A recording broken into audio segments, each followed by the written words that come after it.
Welcome students to Simplified Chemistry YouTube channel. In last video we have discussed about the chemical reactions of phenols.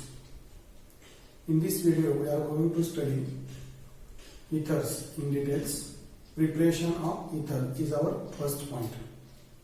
So ethers are prepared by different methods. First method of preparation of ether is by dehydration of alcohols. When alcohols are heated with concentrated sulfuric acid, then alcohols are converted into ethers at temperature 413 Kelvin. But when we heat alcohols at high temperature, that is about 443 Kelvin temperature, then instead of formation of ethers, these alcohols are converted into corresponding alkenes by loss of the water molecule. So let us see how alcohols are converted into ethers. So in general, ethers are prepared by dehydration of alcohols. Dehydration of alcohols means removal of water molecule from the alcohol. The dehydrating agents used for the dehydration of alcohol are concentrated sulfuric acid and phosphoric acid. So when you consider here alcohols, and when the alcohols are heated with concentrated sulfuric acid, and if the temperature is 413 Kelvin, then we get ethers. At high temperature, alcohol is converted into alkene. So let us consider one example. Here when ethanol, that is ethyl alcohol, is heated with concentrated sulfuric acid at temperature 413, then water molecule is eliminated from these two molecules of ethyl alcohol and we get the product. By loss of water molecule from two molecules of ethyl alcohol, we get the product as C2H5O, C2H5 plus water. So we get the compound whose name is diethyl ether. So in this way, ethers are prepared by the dehydration of alcohol. When such dehydration of alcohol is carried out in presence of concentrated sulfuric acid at 443 Kelvin temperature, instead of formation of ether, this ethanol is converted into alkene, that is ethene. Both reactions are dehydration, but at higher temperature, ethanol is converted into ethene. So optimum temperature is required for preparation of the ethers from the alcohol, that is 413 Kelvin. That is very important. So this method is having some drawbacks. First drawback is this method is useful for the preparation of symmetric ethers. It is used for the preparation of symmetric ethers. We cannot prepare the mixed ethers or unsymmetric ethers by this method.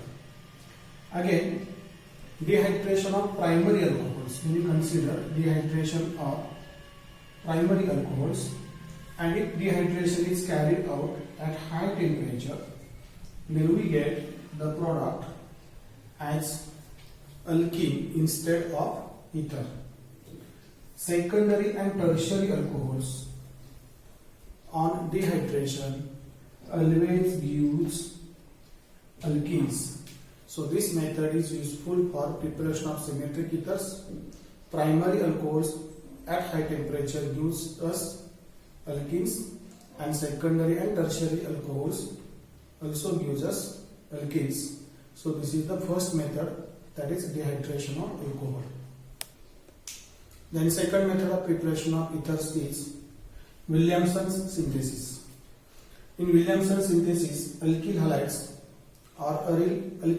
are reacted with sodium alkoxide or sodium phenoxide, then they are converted into the corresponding ethers.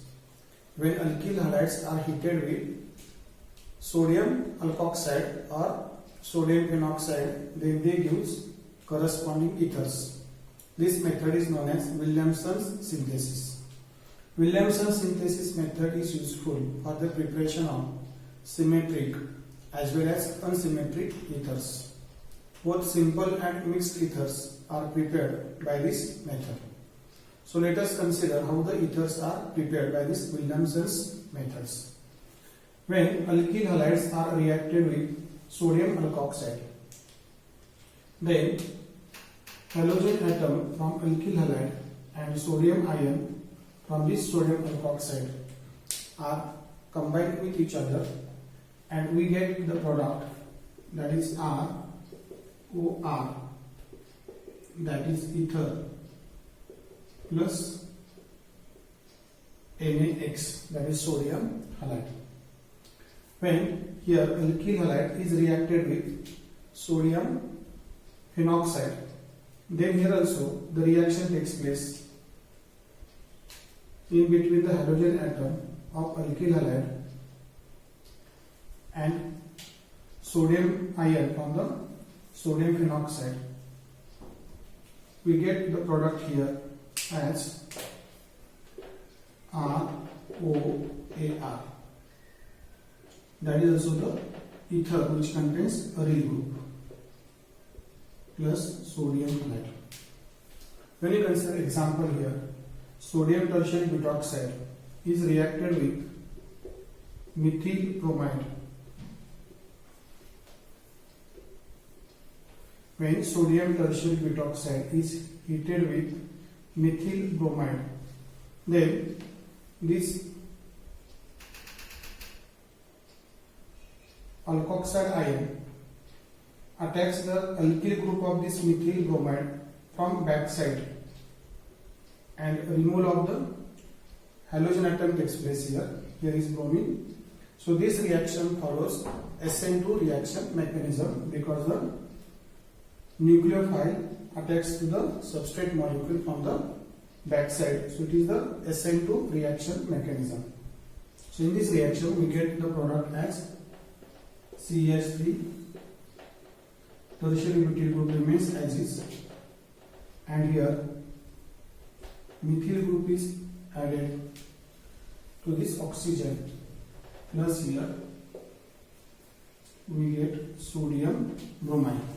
So this is the formation of product when sodium butoxide is reacted with methyl bromide, then we get the corresponding ether. The name of this ether is tertiary butyl methyl ether. It is the tertiary methyl ether because this group is a tertiary butyl group, this is the methyl group, and they are connected to the ether functional group. So this is the tertiary butyl methyl ether. When you consider reaction of methyl bromide with the sodium phenoxide, in this chemical reaction also,